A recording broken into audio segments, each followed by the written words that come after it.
Our dear viewers and listeners, before we kick off the show, I would like to note that for all English speakers out there, subtitles will be available on YouTube starting from this season and onward. This podcast is available on Spotify, Apple Podcast, Google Podcast, and YouTube. Whether you are watching or listening, check out the episode description for other platforms' links. We wish you a pleasant and enjoyable viewing and listening experience. And now, back on with the show. تذكر إنه إحنا كان المفروض نعمل الحلقة دي 200 أونلاين من 200. الكلام ده طول شديد. طول بس الحمد لله إنه ما عملناها أونلاين لأنه عشان نعملها فيس تو فيس كده لأن الحياة دي كده أضبط. بس تعال قريب شوي على المايك عشان الناس يسمعوا صوتك صوت يجيهم في حنانهم. والله يا طلال يا أخي أول حاجة أنت مشرف. نحن كده بنبدأ انت فجأة كده بتلقى نفسك جوا البودكاست ده كده ده اول حاجه مشرف البودكاست شديد. انا كان بجد يعني من الناس اللي نفسي من زمان اعمل معاهم حلقه بودكاست يعني لكن ما تسهلت. الحمد لله انه ما تسهلت زمان. حبايبنا الحلوين في كل مكان مرحبا بكم في بودكاست مع دي جي طلال.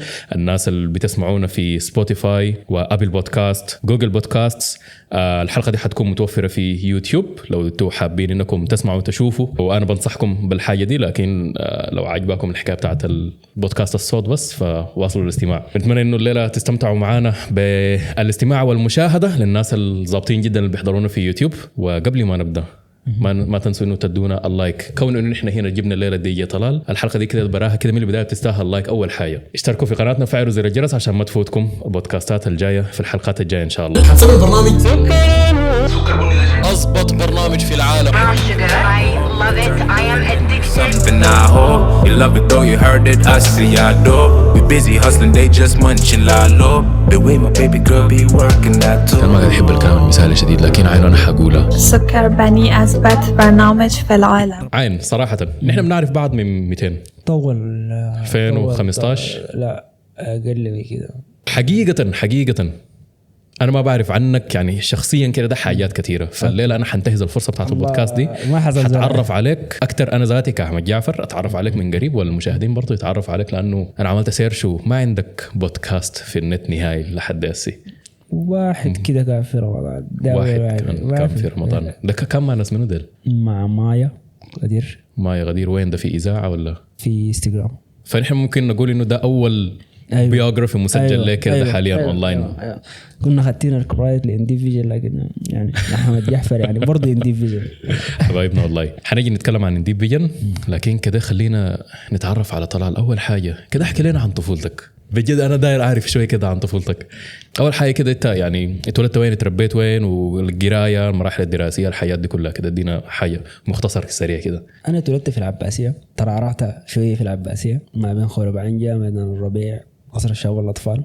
مشيت بدة بعد ذاك بديت دراستي هناك وما شاء الله عدت في سنه اولى بسبب انه كنت زول مشاغب. قمت دقيت يعني ضربت المدير بطوبه يعني يا ده اولى اساس يعني. ايوه ده اولى اساس دقيت المدير بطوبه. ايوه يعني المهم شغب يعني ده ما شغب ده اجرام. معلش الشغب حاجه ثانيه. المهم ما اعرف في الوقت ده كان في باك ستوري ضربت المدير بطوبه ليه؟ كان في مظاهرات بتاعت العيش كان بقى من جنيه لتعريف او حاجه يعني الوقت ده لقيت المدير في المظاهره قمت انتهزت الفرصه. لا كان في المدرسه المفروض يفكوا الناس بتاعه مع الجماعه كده فلقوا بس المهم وما فكوا الناس قمت اديته طوبه في وشه طوالي. بعد ذاك طلعونا المهم مدرسه ال 15000. بعد ذاك انتقلت لمدرسه تونس بن مالك قريت فيها مستوى الاساس يعني. من هناك مشيت دار المنهل ثانويه مدرسه خاصه. قريت برضو في مدرسه ابو بكر الشيخ. بعد ذاك جامعه السودان تقنيه معلومات. هو الحاجه دي يعني كانت دي جامعه من الاساس. ايوه دي الحاجه انا داير اسالك منها. من سنه تامنه انا بديت الحاجه. من سنه تامنه كيف كان بديت كيف دي هي فيها شويه هنا لانه كنت زول صغير فعندي خالي اصلا هو دي جي. في الاسره عندنا 3 دي جيات. اوكي يعني فالاسره كلها يعني الاسره كلها فنانين. بالضبط كده. كنت انا اصغر واحد فكنت بسمع بسجل قبل ما اعرف ان الحاجه دي اسمها دي جي اصلا. كان عندي الهوس بتاع الحاجه دي فكنت بعمل شنو بجيب 2 هيدفون بخدتهم عرفتها بعمل سماعات صغيره براي. ففجاه كده اكتشفت ان الحاجه دي اسمها دي جي. وبعد ذاك جاءت الاذاعه بتاعت مانجو. فبعد ذاك اكتشفت انه اوكي ده شرعي. من 2005 officially كده بدأت أتمرن. 2008 بالنسبة لي أنا دي البداية. 2010 خلاص كنت في الشارع. انا طبعا معلومات اول مره انا اعرفها. أيوه. انا متاكد ناس كتار هنا الليله حيكونوا بيسمعونا وبيشاهدونا اول مره حيعرفوا الحاجات دي. طيب عندك 3 في الاسره دي جهات كانوا شغالين وين؟ على ما اعتقد اذا ما في زول قبل كده خالد عمل حاجه اسمها سودان ايفنت. سودان ايفنت دي اظن اول شركه بتاعت ايفنت بلاننج. من واحده من التنظيمات بتاعتها كانت الحفله بتاعت مريم راكب ب 2005. كنا بنشتغل في النادي الالماني، كانوا بيشتغلوا للبعثه الفرنسيه برضه، السفاره الفرنسيه في كم جهه كده يعني. من 2005 لحد 2010 كان الشغل اكثر حاجه مع الخواجات يعني مع هنا في حاجه كان اسمها الهاش، حاجات كثيره. طيب يعني انا بس داري اعرف انه الحاجه دي يعني دخلت للعيله كيف، لانه الكار بتاع الدية ده ذاته انه كله كده ده ككار كده ده جديد على السودانيين. هم ذاته مثلا يعني اهلك كانوا برا ويتعلموا الحياه دي برا وجوا راجعين جابوا معاهم الشغله دي السودان ولا؟ يلا هو الموضوع معي. الموضوع انه اصلا ما شاء الله الاسره يعني من ناحيه رياضه، من ناحيه يعني اسره ما شاء الله يعني ما بشكر على الاسره الثانيه، لكن فل يعني من ناحيه رياضه، من ناحيه ده فن، من ناحيه كله. عندكم ناس بارزين في مجال الرياضه؟ منو في أسرتكم؟ عندك هاني ده خالي طوالي. هاني كوتشاني هو المدرب كان المنتخب بتاع ألعاب القوى، وهو المدرب بتاع المنتخب بتاع الوثب العالي والوثب الطويل يعني ألعاب بتاعت الأولمبياد. فأنا ذاتي كنت لاعب في المنتخب بتاع الأولمبياد يعني لمدة سنتين. كنت تلعب شنو في ألعاب القوى؟ كنت بلعب وثب عالي وثلاثي وثب عالي وثلاثي وطويل 3. لعبت بطولة الخرطوم الدولية، لعبت خشيت برضو في الدورة تحت الجيش. لعبت برضو بيقول على شنو هي شرق افريقيا هاي بالشكل ده ما بتذكر يعني نفس الاسم. دي 3 بطولات لعبته. ما شاء الله. يعني دي طلال عنده حياة تانية كانت قبل ما انه يبدا المشوار بتاعه في الدي جي، انه كده ابقى اونلاين. طيب ما انت طبعا هو زي ما تكلمتني مما قمت كنت شايف انه ايوه الاهل دي جاي كده ده كلهم ناس فنانين رياضيين، ناس نشيطين في المجتمع يعني. وبدأت زي ما وريتني انه تهبش بيجاي اكيد بتكون شفتها قبل كده، مشيت مع واحد من اهلك واحد من خلانك مثلا كان شغال دي جي عاين تهبشت كده. متى انت حسيت جوا نفسك انه يعني ما هي الحاجه دي هي بتبدا كيف؟ انت بتبدا بتجرب اول حاجه، بعد شوي بتلاحظ جوا نفسك انك انت والله يا اخي انا كويس في الحاجه دي، والله الحاجه دي عجباني.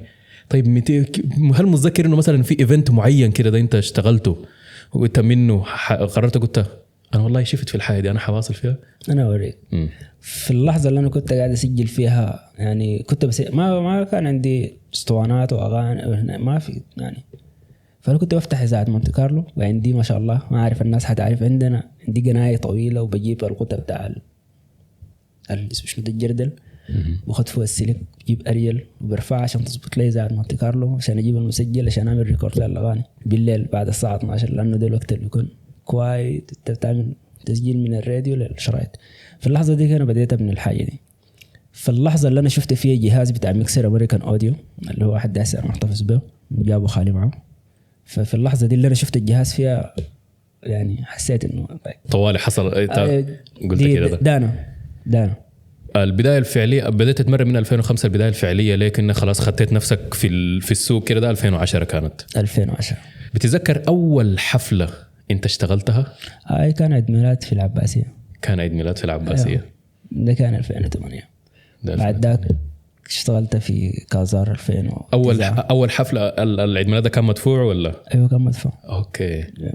كان احساسك شنو في انك انت بتمارس في شغفك وبدأت يعني تتجيب منه دخل؟ كانت بسيطه لكن كان حاجه ما بغض النظر عن هي يعني كانت كم يعني كان احساس جميل شديد يعني. الناس كلها واقفه بداعي لك انت اوكي تدوم الحاجه فدي دي الحاجه اللي ادتني احساس انه كمل في الحياه. بعدين لانه انت مش هقول يعني السعاده من ربنا لكن انت you give people happiness بجد يعني بتدي الناس سعاده يعني. بتلقى زول كان قاعد كده انا فجاه كده بتلقاه في النص متحول لزول تاني. دي احلى حاجه في الدي جي انك انت بتقدر تعمل كنترول للحاجه دي.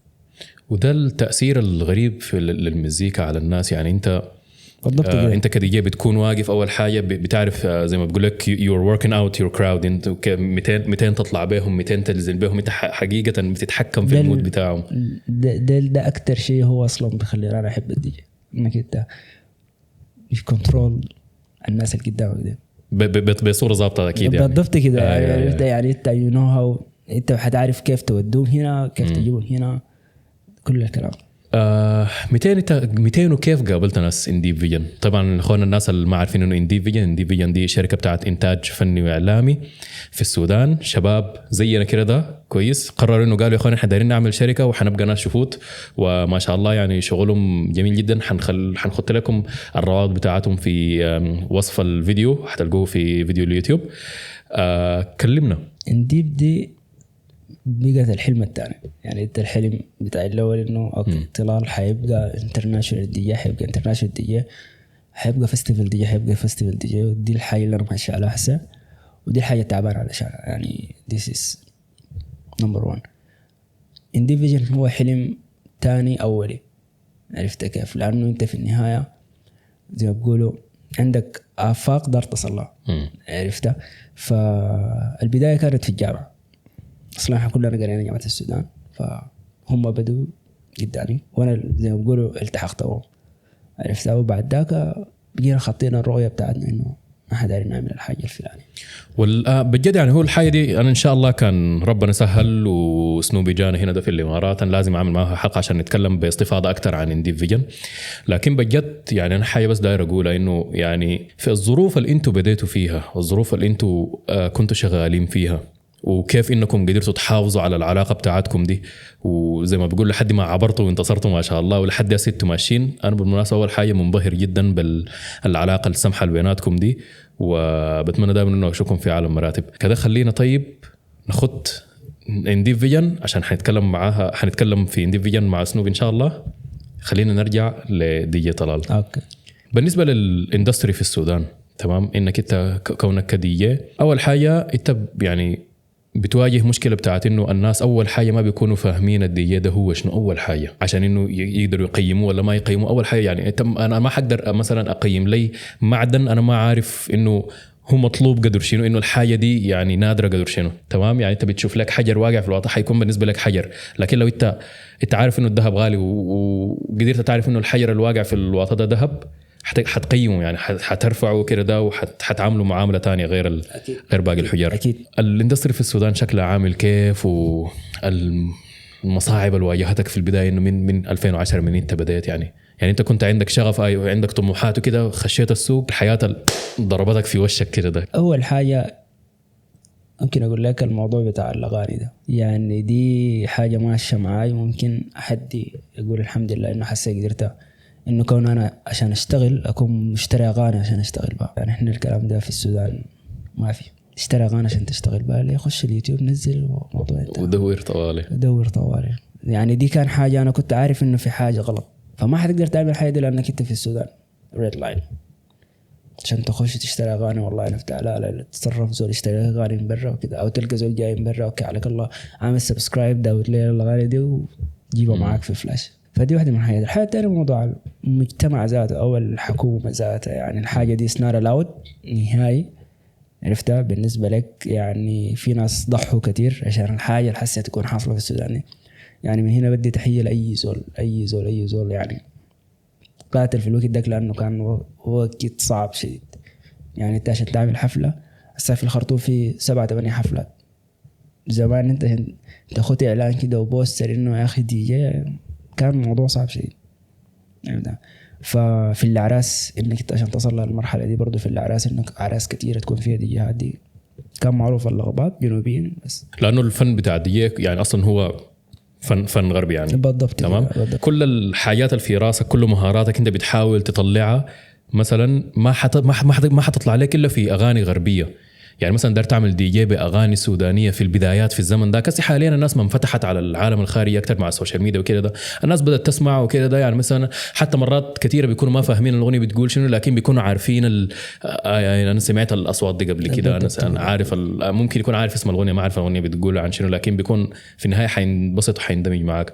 لكن في البدايه مثلا زمان الاغاني الناس مثلا يعني من الليله تجيت لكراود دار تشتغل لهم، انت في النهايه دايرهم ينبسطوا، ما حد شغل لهم حاجه هم ما فاهمينها كله صح. فانا متاكد ان دي كانت واحده من الصعوبات في البدايه، انه يعني الجمهور ذاته الجمهور داير شنو، وكيف من الحاجه اللي دايره الجمهور دي تقدر تشتغل بها دي. وده اللي بيخليك انك ترجع تقوم تشغل كم اغنيه سودانيه.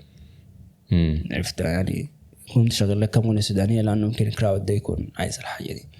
يعني طيب اذا انت ممكن يعني انا واحد من الناس ما قاعد احب اشغل سوداني. الشغل بالاغاني السودانيه القديمه صعب يعني انت حتعمل بها شنو؟ دي اغاني يعني كلها بتكون بتاعت استماع وكده او مثلا بتاعت الحماسه الانسترومنتس فيها بتكون جايطه بصوره انت ما بتخليك ما بتقدر تتصرف معها. والله دي واحده من الحاجات يعني زي ما انت قلت دي واحده من المصاعب انك انت عشان تصل للحاجات دي كلها صعب شديد.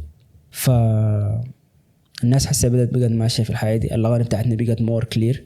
في ورش كمية شغالينها ناس جوتا الفرنسي عرفت على أساس إنه بيطوروا في الشباب الجداد على أساس إنه هم عرفت يعملوا يعني. بالنسبة لي الرسالة وصلت يعني. كان في سما كامب ده أنا بالنسبة لي أضبط حاجة حصلت في السودان لأنه ده بيخليهم يعرفوا شنو إنك أنت تصنع ميوزك لفستيفال انترناشونال يعني انك انت موسيقتك السودانيه تاخدها في القالب العالمي. فدي انا بالنسبه لي اضبط حاجه حصلت لانه دي بتساعد اي زول تاني انه يرسل الموسيقى دي. يعني الموضوع بس ما نوت وخلاص لا انك انت كيف تاخد النوت دي للناس التانية. لان زي ما بنشغل اغاني الناس التانية ليه ما هم يقروا النوتة بتاعتنا دي ايوه الحاجه اللي مثلا يعني بتخليك برضو تفكر في الحاجه دي. الموضوع ده مش اغاني انجليزيه بس يعني نلقى اغاني افريقيه كثيره جدا واغاني بلغات تانية كثيره جدا. يعني انت بتحس انه مثلا مما الاغنيه تشتغل بتحس انك انت خلاص بدأت يعني بتحرك فيك حاجه. يلا صدقني انا عندنا في السودان المكتشفينهم انا ما اعرف كم خليك من الما مكتشفينهم يعني. كل حاجه بتخلي الزول يتحمس ويرقص لكن كيف الحاجه تتكتب او كيف الحاجه تتنوت عشان تبقى يعني يمكن الزول بعد ده ياخدها في قالب اذا بقى هيب هوب ولا ار&بي ولا هاوس ولا كده ولا كده ولا كده. دي هي المشكله اللي حاسه حاصل. انت حاليا قمت في نص النجاحات دي قررت انك تطلع تجي الامارات. الرؤيه بتاعتك شنو؟ عشان ابقى انترناشونال فيستيفال. حلو. ايوه يعني لانه عندي 2 فيستيفال ان شاء الله لازم العب في واحد منهم الترا ولا تومورلاند ان شاء الله. يعني انا من السودان عملت حاجه ويعني بحمد ربنا على الحاجه دي اني قدرت اخشيت حاجه اسمها DMC Championship دي اللي هي انترناشونال دي جي تشامبيون عرفتها. فهي طلعت من الجوله الثانيه لكن مبسوط ان انا قدرت اخش الجوله الاولى اصلا. فدي يعني ده ريكورد للسودان عرفتها. ما في زول عمل الحاجه دي قبل كده. حاجه تانية كويس ذاته انه يعني حاجه زي دي انه انترناشونال كومبيتيشن لدي جايز في السودان. حاجه زي دي جديده. انتوا حاليا قاعدين تكتبوا اول صفحات في التاريخ بتاعت الحاجه دي. الحاجه دي قبلكم يعني ما كانت فيه يعني على حد علمي يعني. انا ما متاكد في السودان. انا ما اعرف في زول قبل كده شارك بس ما اظن لانه ما سمعت. انا ما سمعتها وخشيت الويب سايت ومن الكومبيتيشن دي بدأت معي فيه. في حاجه ثانيه اسمها ريد بول 3 ستايل برضو انا لوكينج فورورد انه برضو اخشها. هسه السنه دي ما في او السنه اللي فاتت بسبب الكورونا لكن ان شاء الله اذا رجعوا انا راجع. والحاجه يعني الناس مرات ما بتكون ملاحظاها انه يعني مرات الناس بتقول فنان محلي وديك فنانين عالميين لكن بجد يعني مش في مجال الدي جي بس في مجال الفن بس. يعني اولادنا في السودان لما يطلعوا برا بيكونوا مرات بينهم وبين نفسهم. انا ما اعرف الحياه دي هل انت حسيت بها قبل كده ولا لا لكن حتى انا مثلا في مجالي بتاع الكوميرشلز والتصوير والكلام زي ده في لحظه من اللحظات كده اول ما تيجي خش السوق العالمي بتحس نفسك انك انت النازل فايتينك بسنين ضوئيه وانت اصلا هناك كنت قاعد بتحاول يعني بتصارع على البقاء زي ما بيقولوا. لكن بتطلع وبتشوف بتكتشف والله يا أخي نحن كويسين شديد بالمناسبة بس ناقصنا كده وكده. الحاجة الكويسة إنه أنا اختبرت روحي في الحياة دي يعني. دي أكتر حاجة أنا مبسوط منها. 2017 أنا خشيت اشتغلت كرماكول. كنت الستيج مانجر في كرماكول. طيب وكنت لاعب في فكرماكول كان جايب يعني ناس من برا هم أي واحد فيهم ريكورد. فأنت لما نزول يكون من الناس اللي already لعبوا في الفستيفال دي. في مايكل ده هو الدايركتور هو ذاته كان شغال في تومورلاند. فواحد من الناس يعني بجد يعني ده بقول لك إنك أنت قاعد في السودان هنا ولا جايبينك من برا يعني. عرفت علي لما أنت تلقى السؤال ده معناته أنت الحاجة اللي أنت فيها دي أنت ماشي في الطريقة الصح. فدي في حاجات حصلت لي انا قاعد تاكد لي انه انت اوكي انت ماشي ان رايت واي. بعد ده في موضوع الزمن انك انت حتبقى او موضوع الزمن وانت حتحصل لك الحاجه الفلانيه. انت جيت هنا ده واشتغلت لك في كم حفله قبل كده بالضبط كده. وجيت وحضرت لدي جاز شغالين، هل حسيت بالاحساس بتاع انه لا والله يا اخي احنا في متاخرين بسنين ضوئيه، ولا حسيت انه انا داير اقول لك حاجه، احنا كويسين؟ داير اقول لك حاجه، شوف اي زول سوداني شفت ما دام ده شغال، بس يعني دي يعني انا حاجه اتاكدت منها، بس الموضوع بعد ده في زول كسلان وفي زول قادر يعمل الحاجه اللي هو داير.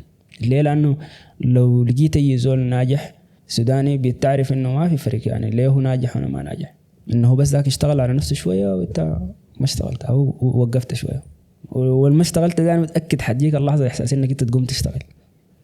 فيا جماعه الناس ما توقف، تواصل، خليك سفير بس دي الحاجه الدار اقولها، يعني انت اعمل الحاجه وخليك سفير لنفسك، انت حتكون سفير لبلدك، ما يعني ما في شيء ثاني بعد ده. كلام زي الدهب. طيب نخش في اعمالك. عندك اعمال يعني ناس مثلا زي تديام بيقول لك يا اخي انا داير اجيب الفنان الفلاني، داير اجيب الفنان الفلاني، داير انظم لهم مثلا كولابريشن بالرؤيه بتاعته، واعمل مثلا تراكات يا هو بالستايل العالمي اللي انت قلته ده. عندك حاجات زي دي عملتها قبل كده؟ انا ما عندي حاجات زي دي عملتها، لكن ان شاء الله النية في ان شاء الله في حاجات في المطبخ زي ما بيقولوا عرفتها. دي اكتر حاجه. والحاجه الثانيه انه انا اصلا اوريدي شغال على الحاجه دي، على مش على ما داير استعجل، لكن على اكبر. عملت حاجه اسمها افرو بيتلاند. سو افرو بيتلاند از جوينج تو بي لايك مانجمنت كومباني للارتست. دي الفكره بتاعتها، غير انها هي ايفنت بلاننج كومباني. سو الحاجات دي كلها حتكون قاعده ان شاء الله. فسي حاليا هي افروبيت يعني قيد الانشاء لسه يعني لسه بالضبط كده عرفتها. وحتكون بيزيكلي على الكولابوريشن، بيزيكلي على الحاجه يعني في النهايه انت بتصل لمرحله بتكون عندك علاقات، ففي زول تاني ممكن هو في الحته دي محتاج للعلاقات دي، انت حتعمل الحاجه دي، يعني انت حتكون اللينك بين النفرين ديل، يعني دي اي زول بيعملها. تدي الناس المساحه، تدي الناس البلاتفورم الضابطه، الناس حتبدع ان شاء الله. والله انا بجد متمنى انه اشوف لك ياهو الاعمال اللي بتكون ياهو انت بتكون ممكن نقول البروديوسر بتاعها ان شاء الله عما قريب ان شاء الله. وانت بتكون شغال حفلات، بتحصل مواقف كده يعني، يا مواقف كويسه يا مواقف كعبه. خلينا من مواقف الكعبه، خلينا نبدا باغرب موقف حصل لك اثناء ما انت شغال حفله قبل كده. انت شغال حصلت حاجه قدامك كده وانت شغال، لما اللي دريت انه شلت يدك من المكسر وبقيت بتعاين اتخلعت، يعني ده شنو الحاصل ده؟ في اي حاجه مثلا حصلت زي دي واحده من الحاجات. افرو بيتلاند كان نظمت حفله، يعني انا البدايه بتاعت الحفلات هي اللي هو تكون افريكان للناس اللي قاعدين في الخرطوم، اللي هم اثيوبيان، صوماليان، نيجيريان، كينيان. الكوميونتي ده انا يعني المجتمع ده انا معه كويس شديد، عندي معرفه بهم كويسه شديد، بناء على انه شغلين مع ناس الاحفاد في هناك، فبكون عارف يعني بلاقي ناس هناك عرفت لانهم بيعملوا انترناشونال داي، فبيجوا كم سفاره كم هنا من بلدان ثانيه، فبقيت عندي كوميونيكيشن كويسه في الحاجه دي. فلما انت تقوم تعمل حفله زي دي وتقوم تشوف زول يقوم يمسك الحيطه ويكون تضرب راسه بالحيطه، ففي اللحظه دي انت لازم توقف الحفله. فديس واتس هابن اكزاكتلي. فحفله كانت ضابطه شديد، يعني يقولوا الناس لايك واتس لايك سكريمينج وهي حاجه بتاع، فالساعه عملت 2:30 انا لايك كراود اوت اوف كنترول طوالي. الناس ممكن يستغربوا من الحاجه دي، لكن ما اعرف، لكن في ناس في نوع معين من البني ادمين كده لما يتكيف لدرجه بعيد، زي مثلا ما بنشوف الحفلات المحليه كويس، مثلا بيكونوا شغالين طنبور مثلا، في نفرين من الجمهور من شدة ما بيتكيف من الدقه بتاع لما تجي الصوله يا معلم بتاع الطنبور دي، لما بيقوم بيطلع في الشجره بيتعلق، وبتجي بتوصلنا فيديوهات بتاعت واتساب تلقى زول يتعلق في الشجره ما عارف وبيقى مقلوب. هي دي حاجه بنقول بس بالسوداني كده شالته الهاشميه. فبس ده لما نحصل انا ده اكتر موقف كان يعني. موقف تاني برضه في حفله، واحد جاء وشط عضلي، يعني دي بيقى بكوري طلال. فيعني انا يعني دي اكتر حاجه يعني كده، يعني لايك اوكي يو دوينج، انت حسيت انه طلعت بالناس زي شديد ومحتاج انك تهدي شويه كده عشان سلامتهم، عشان السلامه. الحمد لله يعني دي حاجات يعني كده بتحصل. اما الحياه القاعده فانك انت تكون مسخن الناس في المرحله دي، ويقوم يجي بتاع الساوند اللي كان شغال قبالك بتاع الفنان يقوم يقلع الوصله بتاعتك بتاعت الكهرباء، يفتكر انه دي وصلتهم هم الداري اللي معه. فالناس كلها طبعا بتقوم بدعي لك لايك انت وقفت مالك ما انا يا اخوان انا لسه شغال. بالضبط كده، طبعا انت بتدي النظره بتاعت انه. فدي اكثر حاجات يعني حصل مشيت حفله ولقيت نفسك انك مثلا ناسي كيبل بين الميكسر واللابتوب مواقف زي دي يعني مثلا احنا عندنا في مجال التصوير انت بتمشي مره انا طلعت تصوير خليت الكاميرا فوق الترابيزه دي انا لما مشيت وركبت الشارع السريع وخلاص والمكان التصوير كان سفر وانا في الشارع قطعت مشوار انا ماشي اصور انا انا ماشي اصور بشنو انا خليت الكاميرا هنا ومشيت انا ماشي بنفسي انا كان حمشي حاعين لهم للحاجات يعني ولا شنو دي بتحصل يعني انا عندي مشكله مع الشاحن بتاع اللابتوب عندي مشكله مع الشاحن بتاع اللابتوب بالذات لما لو جيت خلاص في اخر لحظه مارك دائما قاعد انسى الشاحن يعني كده مرات حصل مره مثلا اللابتوب قفل وانت شغال قمت جازفتها من التليفون لا لانه بيكون اصلا قبل ما ناي يعني عندي بلان بي اوكي يعني دائما بلان بي يعني في الفتره الاخيره اللابتوبين طوالي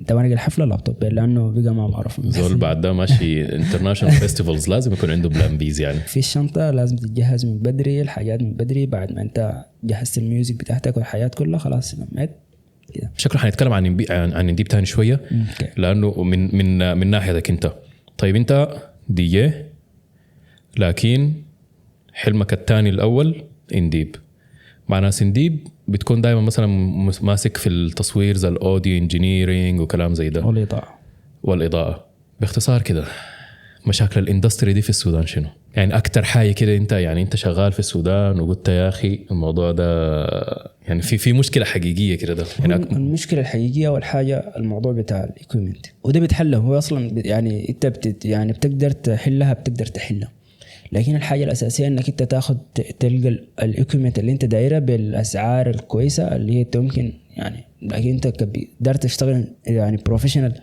يكون عندك احسن هنا دي صعبه شديد يعني لو حتاجر حيكون موضوع يعني انت البروجكت كله بيكمل لما تيجي تقسمه لو الناس دايرين يقسموه حتلقى واحد لو قدرت تاجر مرات ما بتلقى اصلا حاجه تاجرها ذاته انا تذكر الفيديو كليب اللي جينا صورناه سوا ذاك أيوة. انا كنت داير اجر حاجات انا ما لقيت ما بتلقى يلا قلت لك دي مشكله ايكويبمنت ده اول حاجه يعني ده اول مشكله تخطها عرفت بعد ذاك بتيجي ثاني حاجه مشكله النولج ومشكله النولج دي اصلا بتتوقف على انك انت المفروض تكون في الفيلد كثير عرفت واصلا هو ما في الفيلد ما في فيلد ما في اندستري عرفت اللي هي بتخليك انك انت تكون يعني كله سيلف ليرنينج انت تخش يوتيوب تتعلم الحاجه تشوف انه عشان تقدر توصل للحاجه اللي انت دايرها يعني اول مشكله ممكن نقول الايكويبمنت ذاته يعني مشكله ممكن نقول الاندستري ذات اصلا ما مهيئ او الحته ما مهيئه لانك انت تتعلم منها كانت مشكله الكهرباء بتقطع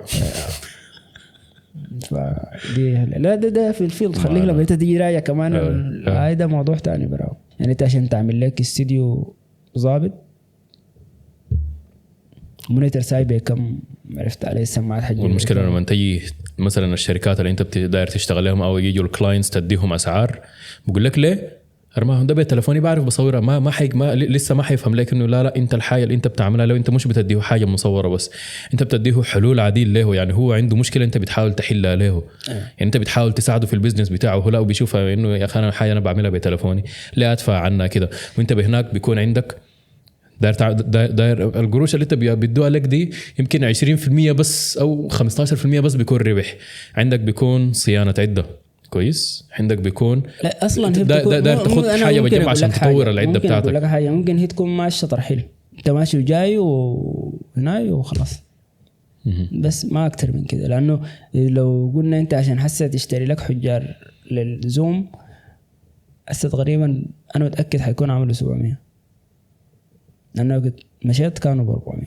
فهمت علي لو عندك ست كده داير لك 3000 حجار ماشي وجاي واكل وشراب تلقى قلت لك يعني القروش اللي انتوا اشتغلتوها كلها انتهت بالضبط بس وبعد الكلايم بيكون ما راضي لا القروش دي كثيره خلينا نطلع من الجو الكئيب ده اي يعني لانه حاجه حزينه فاهم علي يعني بقيت اتذكر عرفت خلينا نرجع الجود فايبس ثاني سؤالي ده انا متاكد ناس كتار طبعا نابع من جهل تام لكن متاكد ناس كتار حيكونوا اللي بيسمعونا او بيحضرونا حيكونوا بجد نفسهم يفهموا الحاجه دي الدي جي لما يكون شغال طبعا زي ما احنا عارفين الدي جي ده فن بيكون قدامك الاسطوانات دي بيجاي وعندك لابتوب بيجاي وعندك ما عارف شنو بتاع ديناكورد قاعد بيجاي في مرات يعني مثلا لو زول وقف ورا كتف الدي وبقى بيعاين له بيكون ظاهر انه بيعمل حاجه وبيكون بيسمع الحاجه اللي هو بيغير فيها بيعملها دي. لكن مرات مثلا انا دائما مثلا شفتك انت قبل كده، السؤال ده جه في بالي لانه مثلا بشوفك انت شغال مثلا، بتكون شغال بتكون مندمج مثلا بتعمل لك حاجه كده، ده انه شنو دي الحته اللي مثلا اللي حتخش فيها الحاجه دي. انا بكون بعاين لك كويس وبسمع الصوت زي بحس انه انا حصل لي اوت اوف سينك في ان ريل لايف. يعني انا بحس انه الصوره بقت سابقه الصوت. يعني انت بتعمل حاجه وانا ما قاعد اسمع، بس بعد شويه مثلا انت بتكون شنو بترفع راسك بتعاين زط الحاجه ديك بتحصل. بتصوتوا شنو يا اخوان انتوا لما تكونوا بتنخسوا في الشغله دي كده ده كتير كده ده وبتلف دي بيجاي وبترجع دي بيجاي وما عارف وبتعمل حاجات وما ما بيحصل تغيير في الصوت. بتعملوا في شنو في اللحظه دي؟ طيب الماجيك هنا في الحته دي اخيرا لما انت تكون ادفانس وخلاص اكسبيرينس فول، انت بتكون عارف روحك جاي 200 اغنيه 300 اغنيه ديل عارفهم في ساعه دي انت حتعمل شنو. يعني ما محتاج للسماعات لانه عارف روحك ماشي من دي لدي. فمرات السماعه هي بتخليك تسمع الاغنيه اللي اصلا اوريدي ما جايه، فانت بتكون عارف في الاغنيه الشغاله دي في الحته الفلانيه انت مستنيه عشان تعمل فيها. فهنا انا بجهز اللوب اللي هو ماتشنج مع الحته دي عرفتها، وبعمل له زي بيقولوا شمار والكسبره بتاعته زي افكت اذا يعني افكت اذا بقى ديلي ولا ايكو ولا شنو المهم في اللحظه الفلانيه دي انا حقوم ادمج الاثنين دول مع بعض. بيجي التغيير. فالزول بيكون يعني انا بكون عايش الاحساس ده قبل الناس. اوكي عرفت يعني عارف خلاص ده الفايب اوكي الحاجه دي حتعمل للناس كده شكيره من الحاجه تيجي الناس طوال فانت حرفيا الدي معناها الصوره بتكون متقدمه على الصوت. بالضبط. ايوه لو حسبناها كده الصوره متقدمه على الصوت. الحاله انت بتعملها بتكون متقدمه على الناس. بالضبط كده وبتكون لايف ميكسينج. وهو اصلا بيقول لك الحاضر والمستقبل، انت بتكون المستقبل. كل ما تطلع على الحياة ده انت بتبقى الناس حيبقوا هم الحاضر وانت المستقبل. الموضوع ماشي كده. الاحساس ده يعني هو الزيتون زي ما نقول الزبده كلها. عرفت يعني بجد حاجه خرافيه. يعني انت لما تعمل الحاجه دي وتلقى الناس بالذات لما يكون التراك الصح في الوقت الصح خلاص انت الاول. نشيل المكسر بتاعك ونجي هنا للامارات. اشتغلت حفله يعني حاجه كبيره كده لحد هسه ولا؟ انا بتذكر كان خشيت كومبيتيشن مع بيج هاس. دي كانت هي برضه كومبيتيشن بتاع الدي جي. كانت في تبع دبي فاشن فيستيفال. I was lucky. الحكام ذاتهم كانوا من ريد بول سري ستايل اللي هو one of them like called the shock. فدي حاجه كانت ضابطه شديد بالنسبه لي انه انا الاقي ناس من ريد بول سري ستايل، لانه بس يعني ريد بول سري ستايل انا لما لقيت كده بس بتابع الفيديوز بتابع البوسترز عارف كده بتمنى بتاني ورسلت لهم وقال لي اوكي لقيت الموضوع انه بس ترسل 5 دقائق فيديو في السكيلز بتاعتك اي زول ممكن يخش عرفتها بترسل 5 دقائق هم ال5 دقائق بحكم فيها بالسكيلز بتاعتك مهاراتك الاغاني اللي اخترتها عشان شنو وبيقول لك اسمع يو ان بعدين انت تطير تمشي محل السجن ده. بعد ذاك حصل شنو في النتيجه ما دي لسه حاسه انا وقت قدمتها طلع انه في يعني وقفوا الهنايه عشان الكورونا اخر سنتين فحد حسه هم ما رجعوا. اوكي. ودي ام سي اللي انا خشيتها دي هم رجعوا لكن كانوا اونلاين. يعني هو رسلت الفيديو اكسبتت ومشيت المرحله الاولى.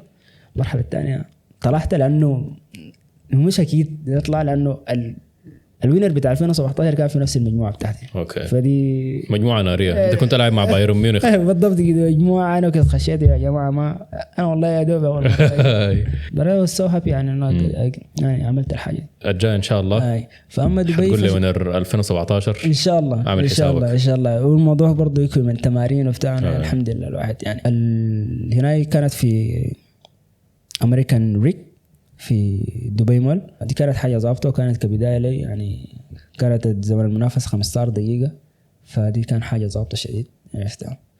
ما فزتها لكن يعني الحمد لله يعني كونه بدك تشارك بذات حاجة. مشاركتك في الفيستيفالز العالمية دي دي بحد ذاتها فوز. شكراً. بعد كده انت لما تجي تفوز ده أيوة دي خطوه ثانيه. لكن كون انك تخش نقول دي جي طلال مشارك في الحياه دي والناس دي كلها تقعد وتسمع عليك وتنبسط بعد كده يا اخي انا عجبني ما عجبني حكام بتاع المواضيع دي مرات بتحصل فيها حاجات كثيره كده ده تمام ما علينا. لكن كونك انك قال لك يا اخي تعال شارك معناها الناس اول حاجه مقتنعين انك انت بتقدر اول شيء انك تعمل الحاجه دي ما عايز لا 2 3. اوكي هسه انا مشارك رسلت فيديو ميكستاب لهنا وان شاء الله يا جماعه ادعوا لي انه يشيلوني ان شاء الله. البرفورمانس حيكون 24 25 فان شاء الله ما اعرف انا حيكون الدي جي الانترناشونال منو حنلعب معاه لكن دي حاجه كده كانت قبل كم يوم حصلت طوالي ان ريكورد رسل فجاهزين ان شاء الله قدام السودان. لو جينا نقول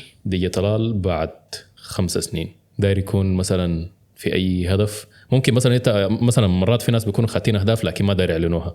مثلا انت لو خاتي اهداف مثلا ما داير تعلنها مثلا للناس كده خلي اقول يا اخوانا انا عندي اهداف خطط لها لكن انا ما داير اقولها ما داير احرقها بالضبط كده. يعني في حاجتين كده غير الانتاجات التراكات اللي توعدتنا بها دي حاجه وجمه دي ما دي عين. شوف اقول لك شيء يعني عشان انا اوصل للتو فيستيفال ديل ذاته المفروض علي اللي قال اطلع ألبوم. دي الحاجه اللي انا عارفها ودي اللي انا شغال عليه. انا شغال على نفسي انه اتمرن كيف تبروديوس ميوزك ماي اون. عرفتها يعني حاجه انه عشان انت تعمل يعني دي اكتر حاجه يعني يا ريت نقدر نحلها في السودان. الموضوع بتاع يعني انك انت تعمل ديستريبيوشن للاغاني بتاعتك. عرفتها دي مشكله كبيره. احنا ما عندنا حاجه في السودان. الناس كلها بتتعامل مع الجهات الثانيه. انت على ميديا سنتر ده كويس بيعمل شنو؟ هل ده هو ماسك ديستريبيوشن رسمي ولا بس بيشيله وبيرفع في اليوتيوب؟ هو بيوزع للناس. انا ما اعرف هو بيوزع عن طريق منه لكن انا بتكلم عن حاجه تكون من السودان. السودان يعني يكون عندنا ما يعني الايتونز بتاعنا حقنا برانا. عرفتها يعني انا بتكلم عن انه الشركه ذات بتعمل الحاجه تكون في السودان. اوكي فهمت علي كيف يعني الشركه اللي حتحفظ الحقوق ويكون عندنا تشارتس وبتاع كده نمبر 1 دي اللي انا لانه بجد هي دي اصلا اللي بتقدم وهي دي اللي بتدخل قروش وهي دي اللي بتنجح الدوله وهي دي اللي بتثبت. يعني هسه احنا عندنا حاجه عظيمه شديد ما قادرين نستفيد منها. عرفتها يعني في حاجه اسمها بيميان ميوزك دي كده هسه بقت ماشيه. شنو بيميان ميوزك؟ اما بيانو ميوزك دي الحسه برضه طالع كده مع الافروبيت كده. طيب يا جماعه احنا عندنا الزنك ممكن انت تنزل الحاجات دي بدون اغاني تتعامل وتكون مش انترناشونال يعني لما بهناك. الزنك ده اقسم بالله العظيم انا حالف عليه انه بس لو طلع بصوره شويه كده ده مظبطه. يعني هو الزنك كميوزك ما فيه كلام بس بعد الاغاني اللي بتجي معاه كويس. الفنان بيقول شنو ستايل الاغنيه اللي بتجي مع المزيكا دي. انا مقتنع 100% انه الزنك ده حتكون حاجه كده شفتها زي ما بيقول لك ريجي طوالي جامايكانز وبتاع كده وكلام زي ده. الزنك سودان انتهى. اي هو اصلا الزنك سودان انتهى ما دايرين. عرفتها في كونغوليز عرفتها كاميرون بتاع نفس السيم لايك زي ما بيقولوا الحاجه الام. عرفتها لكن احنا عندنا حقنا برانا يعني الاحساس انت ضابط شديد يا مان بالضبط كده. ما في زول يعني انت انا حاليا ما عندي في تلفون اغاني زنك لكن ما حصل انا سمعت لي مزيكا زنك دقت في حته ولا حاجه ولا في حفله ولا في عرس ولا في اي حاجه ما كانت كاتشي وانا ما تحمست معاها. بالضبط كده. ده الفرق. يلا نحن كيف نعمل الحاجه دي وحس في ناس بعدين في الحياه دي ان شاء الله يواصلوا زي ما بقول واحد جه هنا.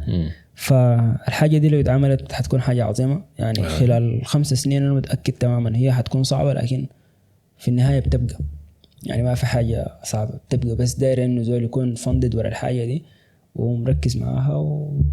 وصدقني حيكون عندنا ايتونز بتاعنا حقنا ورانا عرفت ينافس حق نيجيريا وحق يوغندا وحق كينيا وكلها. نتكلم شوية عن السين السوداني. السين السوداني رأيك شنو في الحاصل في السين والتطور بالنسبة لنا في 3 سنين لورا بس؟ كويس. لا شوف بالنسبة لنا حاجة دي أنا شايف تطور عظيم شديد. بقول عادل يعني عرفتها ليه؟ لأنه في ناس تعبت في الحاجة دي. قد النظر حسنا الناس بيقول لك يا أخي والله الاتجاهات بيقوا كتار وأي شيء الاتجاهات بيقوا كتار. طيب احنا نحل الحاجة دي كيف؟ احنا مفروض نقيف معاهم عشان يتظبطوا عشان يعرفوا الميسنج شنو عشان يبقوا أقوى. ليه؟ لأنه أنت بتبني في مجموعة ممكن بعد ذاك في المستقبل تبقى حاجة كويسة. اي واحد مثلا حيطلع في النهايه يعني بالضبط هم كده. هم كتار لكن ما كلهم حيكونوا بيشبهوا بعض. حيجيك واحد عنده ستايل مختلف، بالضبط واحد كده. حيكون عنده بالضبط. واحد حيكون متميز في حاجه. بالضبط كده. يعني أنا تشوف يعني لو بيقوا 1000 خرطوم فيها كم مناسبة. يعني خلينا نحن نتكلم عن إنه حس السوق السوداني بالنسبة للاتجاهات الأعراس. السودان معروف ما شاء الله أكتر ناس بيعرسوا ما شاء الله يعني عرفت. فطيب احنا عندنا كم ديجة اصلا كلنا في الخرطوم كم في الخرطوم بيقوم كم عرس يعني. احنا لو بيجينا 1000 ديجة برضه ما حنكفي عرفت يعني عشان الناس تطلع من الموضوع بتاع المنافسة بتاعت الغير. لكن بعد ده في اي زول بعد ده خليك من الناس القدام اصلا اوريدي كان عبود نابغ سمير يعني ناس والناس اللي قبل كده. فديل كلهم كانوا شغالين ومجتهدين. لكن يعني انا واحد من الناس ممكن ما بقول بلومهم لكن يعني هم ما يعني هم تعبوا لكن شنو ما خطوا الطريق يعني. او ممكن الحكومه تكون برضو يعني لعبه دور في انه ما خلتهم ياخذوا الحاجه اللي هم المفروض يعملوها. لانه عندنا الديانه احنا من زمن بعيد يعني عرفت يعني. انا احس انا بقول لك في الاسره كانت يعني في البيت في اغاني في شرايط بالدواليب عرفت علي في شرايط بتاعت فيديوهات يعني. لانه اوريدي الحاجه دي في الناس بتسافر بتجيب الفيديوهات يعني. ما كانت الفكره الاساسيه انه يعني 2004 الحاجه دي بقت خلاص انه ده بقى سوق والناس باديه فيه اوكي بدينا الحاجه دي. فدي كل الفكره. فالسين السوداني حسه في اتجاهات كميه. طه الربيعي قبل كم يوم مع الفرنسي كانوا عاملين ورشه بتاعت اسمه شنو ده بتاع الديجي للومن. فدي حاجه كانت ضابطه شديده انا انبسطت منها صدقني. بدو عندنا ناس في هولندا عندنا ناس في امريكا عندنا ناس في بلجيكا كلهم ناس ماسكين يعني ماسكين عرفت عليه يعني ما ناس سهلين فاهم عليه. فكده يعني ممكن اي واحد فيهم عشان كده الجبال قلت لك انه واحد يكون ضابط لنفسه يكون سفير ويكون سفير عادي ممكن اقول اوكي انا سفير كده للسودان يعني انا ديجا خلاص انا سفير للسودان انا سفير لاي ديجا سوداني في الحته اللي انا فيها عرفت اتكلم بكل قوه انه يا اخي نحن ضابطين عرفت وتعمل على الحاجه دي بس. بمناسبة انه السوق في السودان اغلبه اعراس حصل اشتغلت عرس كنت انت الفنان فيه كثير يعني بيكون انت بتجي عرس ما بيكون قبلك في فنان ولا اي حاجه لا العرس كله بيكون عباره عن دي كثير. انا مفكر اعمل الحاجه دي بالمناسبه لنفسي هي حاجه ان شاء الله يعني لما ربنا يعني يسهل اقول لك حاجه الاهل يفتحوا الشغل واعرس اي اهم شيء الناس تفتح الشغل الناس تفتح الشغل يا اخوانا. من الحفلات اللي انا اشتغلتها وكنت يعني فيها مين يعني عادي كان بيكون عرس بتاع عروس انصار سنه ما دارين فنان ما دارين يجيبوا فنانه عرفتهم. طبعا بيجيبوا دائما فنانه بتاعت الدلوكه المطار. لكن برضو انا ممكن مشيت عملت نفس الحاجه انه بس اوكي انا حاشغل الاغاني بتاعت انصاف بتاع كل يعني تمشي تشتغل الاغاني بتاعت الدلوكه كلها. انت عشان تعمل الحاجه دي الموضوع تكون متمكن من الحاجه دي عرفتها يعني عشان تظبط اغاني الدلوكه وحماس تكون سايقه هنا. طبعا انت حتكون في حته تانية مقفول وهم بهناك انت عارف الموضوع بيكون عامل كيف. فدي تاني ده التشالنج هنا في لحظات زي دي انت بتكون شغال وما في كراود قدامك في ستاره او في حيطه اكزاكتلي. وبالذات الحاجات دي في الحنن بتاعت العروس يعني العروس بيكون عاملين حنه وجايبين دي انت برضه بتكون ممكن عادي في تحت وهم في فوق الهون هم فوق في الهول الثاني بتاع كده يعني. او انت جاي هم في يا اخي دي صعبه يا ما لكن ما صعبه طالما انت قادر بعد ذاك بتركز مع الصوت. انا ما يتخيل لي انه فنان يقف بميكروفون يقف يغني تحت والناس يكونوا فوق. ما صعبه صعبه ما يقدر داير الناس لكن دي يقدر يعملها لانه انت بتركز على الناس بتكون بتتحمس وبتكورك وبتاع واغانيك ذاتها ماشيه ظبط فكده بعد ذاك بتجيك ريكوستات وبتاع هنا. دي بالمناسبه دي اضبط حاجه عرفتها يعني كيف ما دارك ترسق الفنانين لكن تخيل انك انت يعني هي الحركه يعني انك انت لما تجيب شغل لك اي حاجه بالضبط كده دي الحاجه اللي انا كان دار اقولها. لكنه ليه انا دار اعمل الحاجه دي مثلا في اي مناسبه لي. طيب يا احمد ها يا اخوانا انت بتجي للاهل كويس. اول حاجه كويس واحد اسعار الفنانين بقت غاليه شديد يا مان والله الديجيات برضو اسعارهم بقت غاليه. ما انت لما يكون انت لما تجيب دي جي وفنان الموضوع بيبقى لك دبل. لكن الحاجه اللي على قولك زي الحاجه الضابطه انه انت لما تجيب دي جي تجيب الاهل وتجيب النسايب بهناك. ها يا اخوان انتوا دايرين الفنانه دايرين منه يا اخو والله نحن دايرين فلان. ها انتوا دايرين منه نفسكم كده يجيكم فنان منه اتمنوا بس انتوا الفنان انتوا دايرين منه. لا يا اخي نحن دايرين فلان طلال الناس اللي قالوا دايرين كده ودايرين كده، اعمل الليستة الميكس بتاعك وعز الناس دي وتديهم كمان فوقها زياده وتختم عليهم بانصاف مدني كمان. شوف انا اقول لك اصعب حاجه يعني جبالها تكلمنا عن المواقف، يعني انك انت تقوم تمشي العرس تلقى الكراود، هي دي ما اصعب حاجه، انه بالنسبه اصلا ده يعني this is your job.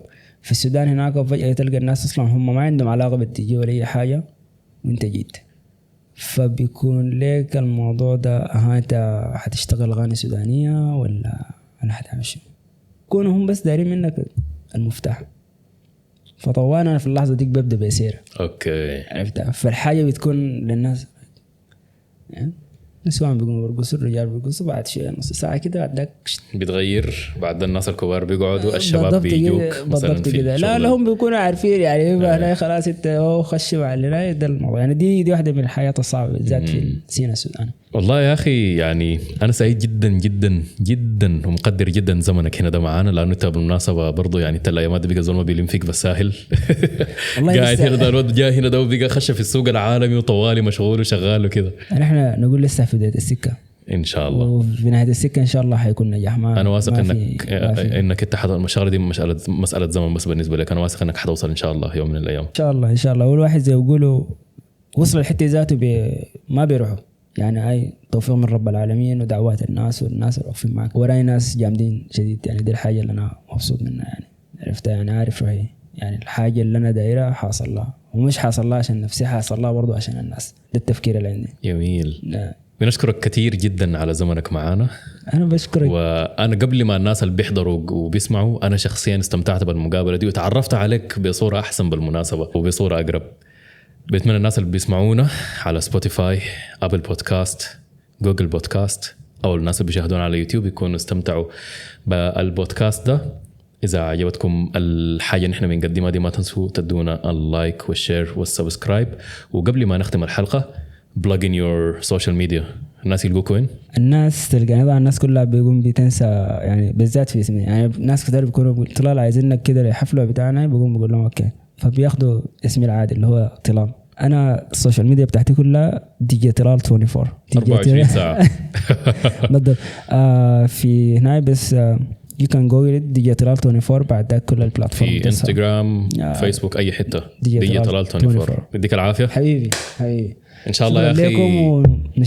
ونشوفك ان شاء الله. لازم نعمل المقابله دي ثاني يوم من الايام كده نتكلم لنا عن مواضيع ثانيه ان شاء الله، لانه المقابله دي كان يا دوب انه نحن والجمهور كده بنتعرف عليك. نحن داير لنا بودكاست ثاني يكون هاي خلاص نحن تعرفنا عليك، دايرين نشوف نتكلم لنا في مواضيع ثانيه، دايرين نخربش دواخلك اكثر. الله اوكي ready when you ready زي ما بقول. ان شاء الله. شكرا كثير. بشكركم للاستماع والمشاهدة. السلام عليكم. Alhamdulillah, oh, for turning nothing into something. I hope you love it though you heard it. I see I do. We busy hustling, they just munching la low. The way my baby girl be working that too.